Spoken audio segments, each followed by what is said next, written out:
नमस्कार, मैं Uday Shankar. News bioscope में आप सबों का स्वागत है। झारखंड की सियासत इन दिनों असम चुनाव में व्यस्त है और इंतजार असम चुनाव के संपन्न होने का हो रहा है, क्योंकि सीएम हेमंत सोरेन भी इन दिनों असम में काम कर रहे हैं। साथ में उनकी पत्नी कल्पना सोरेन भी है, तो दूसरी तरफ बाबूलाल मरांडी भी हैं। लेकिन अब सियासी खिचड़ी एक नई पक रही है झारखंड में। पहले जयराम महतो ने यह बयान दिया था कि भाई झारखंड में उलटफेर हो सकता है, बिना बीजेपी बिना कांग्रेस के सरकार बनेगी और चलेगी।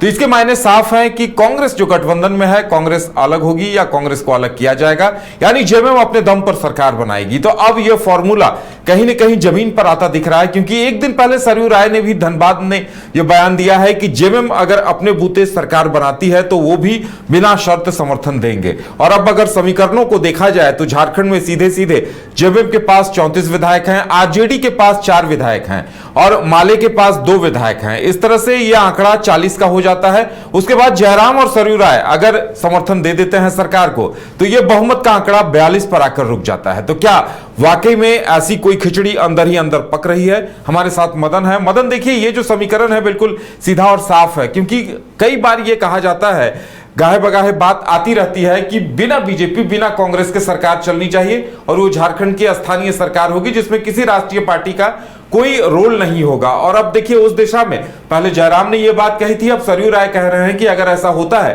तो बिना शर्त समर्थन देंगे। देखिए, ये सरयू राय का एक खुला ऑफर है सीधे तौर पर वर्तमान सरकार को, और उन्होंने कहा कि अगर मुख्यमंत्री हेमंत सोरेन अपना राजनीतिक साहस दिखाते हैं तो ये संभव हो सकता है।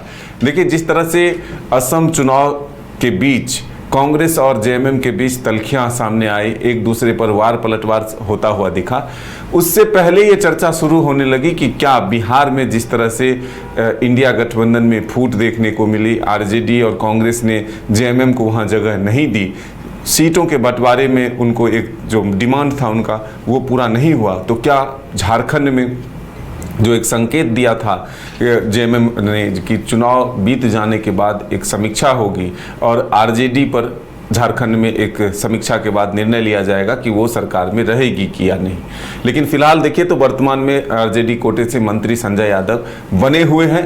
लेकिन जिस तरह से असम में भी कांग्रेस और जेएमएम के बीच गठबंधन की बात नहीं बनी, दोनों अपने अपने राह पर अलग चल दिए।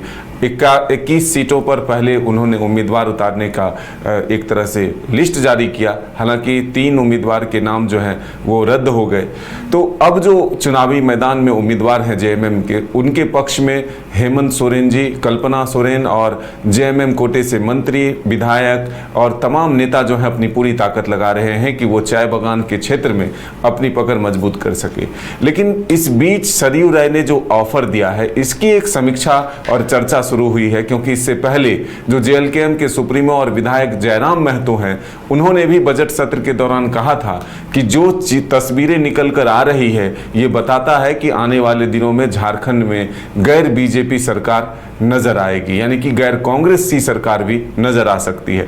लेकिन सीटों के फॉर्मूले जो है ये निकल कर नहीं आ रहे थे। तो अब जो राजनीति के चाणक्य झारखंड के कहे जाते हैं, सरयू राय ने यह ऑफर भी दिया और एक फॉर्मूला भी बताया कि सीटों के आंकड़े कैसे पूरे होंगे और बिना कांग्रेस बिना जेएमएम के बिना बीजेपी के जेएमएम जो है वो सत्ता में बनी रह सकती है, सरकार चला सकती है।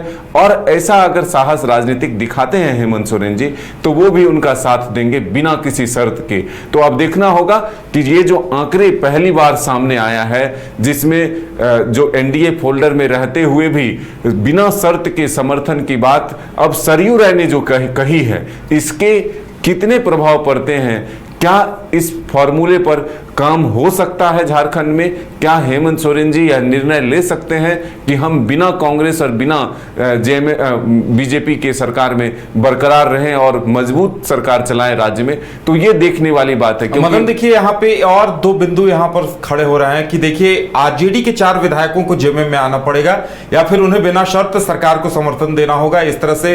और देखिए, तेजस्वी यादव भी आ रहे हैं, एक दिन बाद ही तेजस्वी यादव पहुंच रहे हैं। तो ये बड़ा अहम हो जाता है कि क्या वाकई में कोई इस तरह की खिचड़ी पक रही है कि तेजस्वी यादव भी यहां आ रहे हैं?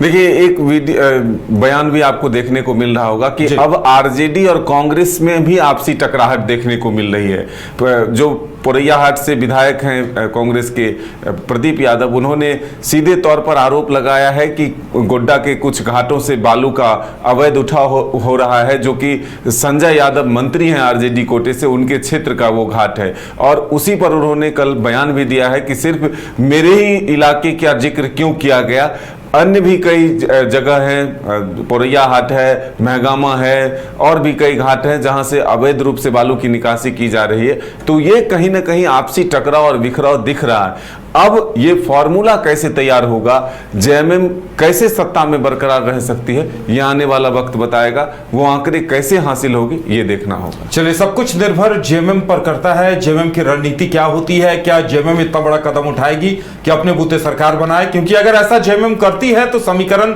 जेएमएम के साथ दिखाई दे रहे हैं। आरजेडी के साथ दो माले के और जयराम और सरयू राय आते हैं तो सरकार के पास बहुमत का जादुई आंकड़ा होगा और भी एक आध विधायक जेएमएम को समर्थन दे सकते हैं, लेकिन जादुई आंकड़ा जेएमएम के साथ होगा। तो अब इंतजार असम चुनाव के संपन्न होने का है, उसके बाद कुछ बड़ा हो सकता है झारखंड में। इसकी सुगबुगाहट तेज होती दिखाई दे रही है क्योंकि जयराम के बाद सरयू राय ने भी इस तरह का बयान दिया है। तो फिलहाल हमें भी इंतजार रहेगा कि असम चुनाव के बाद क्या झारखंड में वाकई कुछ बड़ा होने जा रहा है।